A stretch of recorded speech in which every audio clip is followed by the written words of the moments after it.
नमस्कार विद्यार्थी मित्रांनो, स्वागत आहे तुमचं आपलं चॅनल ए क्लास एज्युकेशन वरती।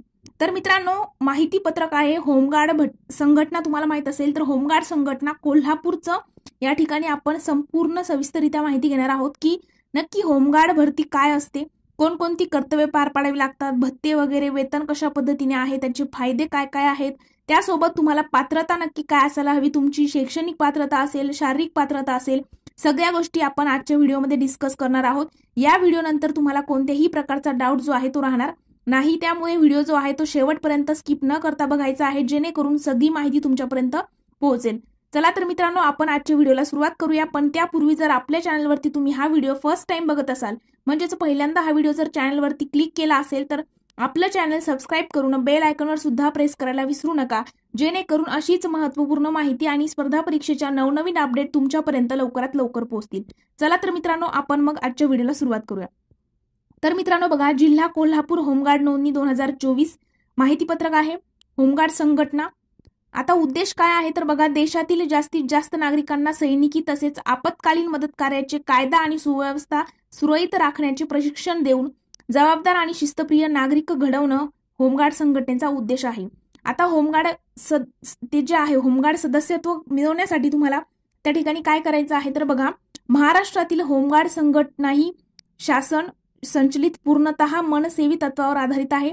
या संघटनेचे सदस्य होणं म्हणजे काय तर कोणत्याही प्रकारची नोकरी अथवा रोजगार नाही, तर हे सदस्यत्व 3 वर्षाकरिता दिले जात असून आपण संघटनेसाठी दिलेल्या सेवेच्या गुणवत्तेवर पुढे 3 वर्षाच्या टप्प्याने वयाच्या 58 वर्षापर्यंत पुनर्नोंदणीकृत करता येते। म्हणजे काय तर होमगार्ड सदस्यत्व मिळवणं म्हणजे तुम्हाला त्या ठिकाणी परमनंट नोकरी किंवा त्या ठिकाणी रोजगार मिळवणं नाही, म्हणजे मग आता फ्री मध्ये काम करायचं आहे का तर नाही, तुम्हाला या ठिकाणी पार्ट टाइम जॉब तुम्ही समजू शकता। तुम्हाला ज्या वेळेला आपत्कालीन परिस्थितीमध्ये बोलवलं जाईल त्याच वेळेला या ठिकाणी जायचं असतं, कंटिन्यू तुम्हाला फुल टाइम जॉब वगैरे या ठिकाणी नसतो। पुढे आपण सविस्तररित्या माहिती घेणारच आहोत। तर बघा, होमगार्ड सदस्यांचे कर्तव्य, होमगार्ड सदस्यांना दररोज कर्तव्य दिले जात नाहीत। पोलीस दलाच्या मागणीप्रमाणे कायदा आणि सुव्यवस्था राखण्याच्या कामी पोलीस दलांसोबत बंदोबस्त कर्तव्य, त्यासोबत आपत्कालीन परिस्थितीमध्ये अग्निशमन, विमोचन, पूरविमोचन तसेच रोगराई असेल, महामारी काळामध्ये किंवा संप काळामध्ये प्रशासनास मदत कार्य करणं अशी कर्तव्ये दिली जातात। म्हणजे तुम्हाला या ठिकाणी पार्ट टाइम जॉब असतो तुमचं। आता सध्या तुम्ही जी काही नोकरी करत असाल किंवा व्यवसाय करत असाल ते करत करत तुम्ही या ठिकाणी अप्लाय करू शकता, कारण की तुम्हाला फक्त आपत्कालीन परिस्थितीमध्येच त्या ठिकाणी कामाला जायचं असतं। आणि बघा, त्यांना देय भत्ते काय आहे तर होमगार्ड सदस्यांना बंदोबस्त काळामध्ये प्रतिदिन 570 रुपये कर्तव्य भत्ता आणि 100 रुपये उपहार भत्ता दिला जातो। तसेच प्रशिक्षण काळामध्ये 35 रुपये खिसा भत्ता आणि 100 रुपये भोजन भत्ता आणि साप्ताहिक कवायतीसाठी तुम्हाला 90 रुपये कवायत भत्ता सुद्धा दिला जात असतो। म्हणजे त्या एका दिवसाची इन्कम तुमची एवढी असते। त्यानंतर होमगार्ड सदस्यांना दररोज कर्तव्य दिले जात नाही, परंतु अत्यावश्यक प्रसंगी बंदोबस्त कर्तव्याकरिता विनाकारण अनुपस्थित राहणाऱ्या, कर्तव्यामध्ये कसूर करणाऱ्या किंवा आदेशांचे पालन न करणाऱ्या होमगार्ड सदस्यांवरती मुंबई होमगार्ड अधिनियम 1947 कलम 7(1) अन्वये बडतर्फ किंवा 250 रुपये इतका दंड जो आहे 3 महिन्याची साधी कैद अशी शिक्षा करण्याची तरतूद आहे। म्हणजे या ठिकाणी तुम्ही खूप विचार करून अप्लाय करायचा आहे। जर सपोज तुम्ही नोकरी करत करत या ठिकाणी त्यांनी कधी आपत्कालीन परिस्थितीमध्ये बोलवलं किंवा तुम्ही मग त्या ठिकाणी हजर राहिले नाही किंवा बघा काहीतरी कारण वगैरे सांगितले, तर त्याकरिता तुम्हाला 250 रुपये दंड सोबतच 3 महिन्यांची कैद सुद्धा होऊ शकते। तर मित्रांनो, होमगार्ड नोंदणी जी आहे ती होमगार्ड नोंदणीकरिता तुम्हाला कोणत्याही प्रकारचे शुल्क जे आहे ते आकारले जात नाही। सदस्यत्व मिळवण्याकरिता कोणत्याही इतर मार्गाचा म्हणजे वशिला किंवा लाच याचा अवलंब करू नये। याकरिता जर कोणीही तुम्हाला म्हणत असेल की पैशाची मागणी वगैरे करत असेल तर तुम्ही या ठिकाणी सरळ जे आहे बघा, या ठिकाणी सांगितलेलं आहे की अधीक्षक लाचलुचपत प्रतिबंधक कार्यालय कोल्हापूर किंवा माननीय जिल्हा समादेशक तथा अप्पर पोलीस अधीक्षक कोल्हापूर यांच्याशी संपर्क तुम्ही साधू शकता। आता होमगार्ड सदस्यत्वाचे फायदे काय आहेत तर सैनिकी गणवेश परिधान करण्याचा आणि विनाशुल्क सैनिकी प्रशिक्षण घेण्याचा तुम्हाला त्या ठिकाणी मान असतो। 3 वर्ष सेवापूर्ण होमगार्डांना राज्य पोलीस दल, वन विभाग, अग्निशमन दलामध्ये 5% आरक्षण मिळतं। सोबतच प्रथमोपचार, अग्निशमन, विमोचन यासारख्या विषयांचे प्रशिक्षण घेण्याची संधी असते। गौरवास्पद कामगिरी केल्यास विविध पुरस्कार, पदके मिळवण्याची संधी असते आणि स्वतःचा व्यवसाय, शेती सांभाळत तुम्ही देशसेवा करण्याची सुद्धा संधी तुम्हाला या ठिकाणी मिळत असते। मी अगोदरच सांगितलं की तुम्ही सध्या ज्या कार्यावरती आहात तर ते कार्य सोडायचं नाही, ते कार्य करत करत तुम्ही या ठिकाणी अप्लाय करू शकता. पण मित्रांनो, ज्या वेळेला ते बोलवतील त्यावेळेला तुम्हाला त्या ठिकाणी हजर राहणं गरजेचं आहे. त्या ठिकाणी तुम्हाला जर आपत्कालीन परिस्थितीमध्ये जाण्याची वेळ आली आणि तुम्ही जर त्या ठिकाणी गैरहजर राहिले तर तुम्हाला त्या ठिकाणी सजा सुद्धा होऊ शकते. आता होमगार्ड पात्रतेचा निकष काय आहे तर बघा, शैक्षणिक पात्रता कमीत कमी 10वी उत्तीर्ण तुम्ही असणं गरजेचं आहे. तुमची जर 10वी झालेली असेल तर तुम्ही या ठिकाणी अप्लाय करू शकता. शारीरिक पात्रता जर आपण बघितली तर वय 20 वर्ष पूर्ण असणं गरजेचं आहे. ते 50 वर्षाच्या आतमध्ये तुम्ही कधीही अप्लाय करू शकतात. जर तुमचं वय 40 असेल, 45 असेल किंवा 48 वगैरे असेल पण तुम्ही जर 10वी उत्तीर्ण असाल तर तुम्ही या ठिकाणी पात्र आहात. उंची जी आहे ती पुरुषांकरिता 162 सेंटीमीटर 162 तर महिलांकरिता 150 म्हणजेच दीड बघा 150 म्हणजेच 150 सेंटीमीटर उंची असणं गरजेचं आहे.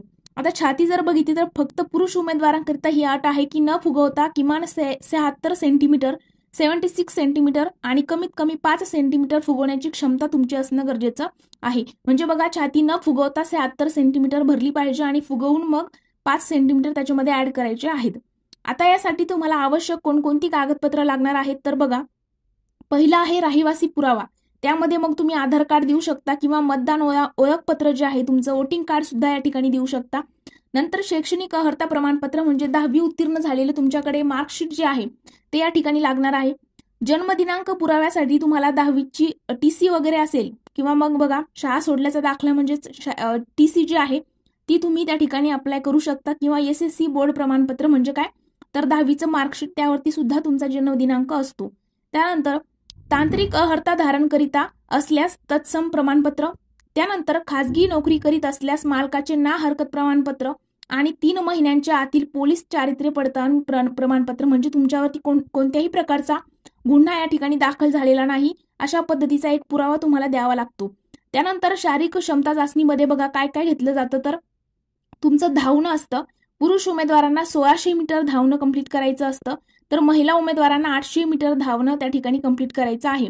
पुरुष उमेदवारांना 1600 मीटर धावण्यामध्ये त्या ठिकाणी 20 गुणांकरिता 1600 मीटर धावणं आहे तर महिला उमेदवारांकरिता 25 गुणांसाठी 800 मीटर धावणं आहे. त्या ठिकाणी गोळाफेक जर बघितला तर पुरुष उमेदवारांकरिता बघा 8.50 मीटर किंवा त्यापेक्षा जास्त त्यांचा गोळा जाणं गरजेचं आहे. त्याकरिता त्यांना 10 गुण दिले जाणार आहेत.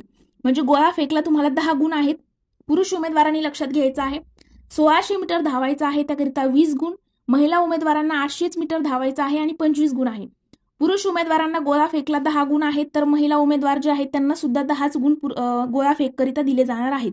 आता तांत्रिक अर्हता म्हणजे काय, आता या ठिकाणी बघा फक्त गोळा फेक आणि धावणं, बाकी कोणत्याही प्रकारचं शारीरिक त्या ठिकाणी पात्रता असणे गरजेची नाही.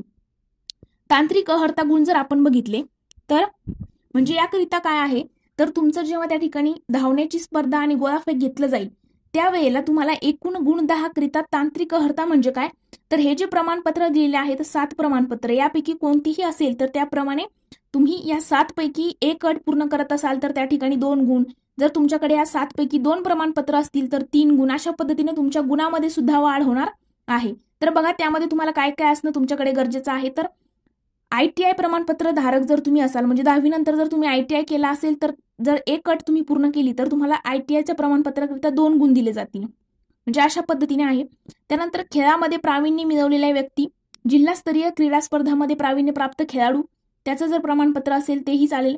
माजी सैनिक, त्यानंतर NCC B प्रमाणपत्र, NCC C प्रमाणपत्र, नागरी संरक्षण सेवेत परंतु स्थानिक ठिकाणी 3 प्रशिक्षण पूर्ण केलेले प्रमाणपत्र, त्यानंतर जड वाहन चालक परवाना धारक सुद्धा. आता या 7 प्रमाणपत्रापैकी जर तुमच्याकडे एक असेल तर 2 गुण, 2 प्रमाणपत्र असेल तर 3 गुण, 3 असेल तर 4 गुण, 4 असेल तर 5 गुण, 5 असेल तर 7 गुण आणि 6च्या 6 अटी पूर्ण केल्या तर 8 गुण आणि मित्रांनो 7 म्हणजे 7 हे सगळेच प्रमाणपत्र असेल तर 10 पैकी 10 गुण तुम्हाला या ठिकाणी तांत्रिक अर्हताकरिता दिले जाणार आहेत. आता नेक्स्ट काय आहे तर नोंदणी अर्ज भरणे संदर्भातील सूचना. आता बघा होमगार्ड नोंदणीचे अर्ज जे आहे कोल्हापूर जिल्ह्याकरिता 26 जुलै 2024 पासून तर 24 ऑगस्ट 2024 पर्यंत आहे. 14 ऑगस्ट 2024 पर्यंत तुम्ही अप्लाय करू शकता.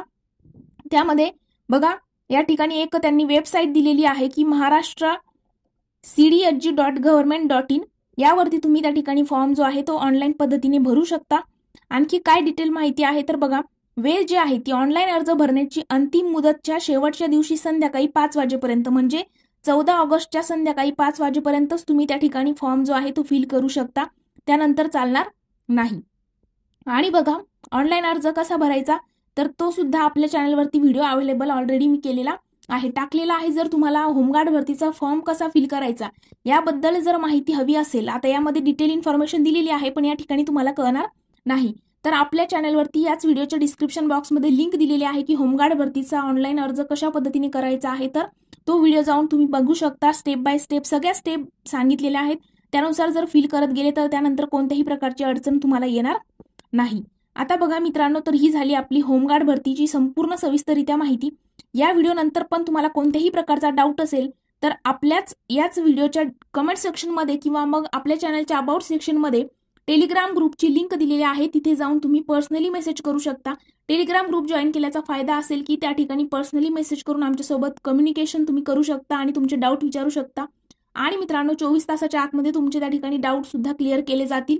त्यानंतर तिथे फ्री स्टडी मटेरियल सोबतच नवनवीन अपडेट ज्या आहेत परीक्षेच्या त्या सुद्धा तुम्हाला मिळणार आहेत. तर आज आपण इथेच थांबणार आहोत. जर तुम्हाला व्हिडिओ आवडला असेल तर व्हिडिओला लाईक, कमेंट आणि तुमच्या मित्रांसोबत देखील शेअर करायला विसरू नका. Thank you so much.